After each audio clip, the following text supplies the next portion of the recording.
क्या लोकतंत्र में अभिव्यक्ति की आज़ादी का मतलब मर्यादा की सीमाएं लांघना है? क्या राजनीतिक बयानबाजी में बढ़ती कटुता हमारी संस्कृति पर सवार खड़े कर रही है? इन तमाम सवालों के बीच उत्तराखंड के मुख्यमंत्री पुष्कर सिंह धामी ने अभद्र भाषा के बढ़ते चलन पर बड़ा और स्पष्ट संदेश दिया है।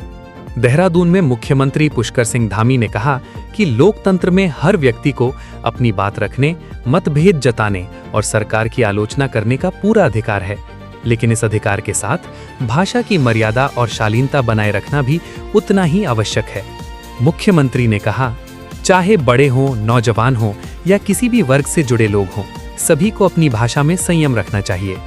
भारत संस्कार और संस्कृति का देश है। हमें अपनी सभ्यता और संस्कारों के अनुरूप ही अपनी बात रखनी चाहिए। सीएम धामी ने दो टूक कहा कि लोकतंत्र में अलग अलग विचार और तीखी बहस स्वाभाविक हैं, लेकिन अभद्र, अपमानजनक और अमर्यादित भाषा किसी भी परिस्थिति में स्वीकार्य नहीं हो सकती। उन्होंने सभी राजनीतिक दलों, सामाजिक संगठनों और आम नागरिकों से संवाद की गरिमा बनाए रखने की अपील की। मुख्यमंत्री का ये बयान ऐसे समय सामने आया है जब राजनीतिक और सार्वजनिक मंचों पर नेताओं की भाषा को लेकर लगातार विवाद और सवाल उठ रहे हैं। ऐसे माहौल में सीएम धामी का ये संदेश राजनीतिक दलों के साथ साथ समाज के हर वर्ग के लिए एक महत्वपूर्ण नसीहत माना जा रहा है। सवाल सिर्फ राजनीति का नहीं, बल्कि हमारी संस्कृति, सभ्यता और सामाजिक मूल्यों का भी है। लोकतंत्र में विचारों की लड़ाई जरूर हो, लेकिन शब्दों की मर्यादा कभी न टूटे।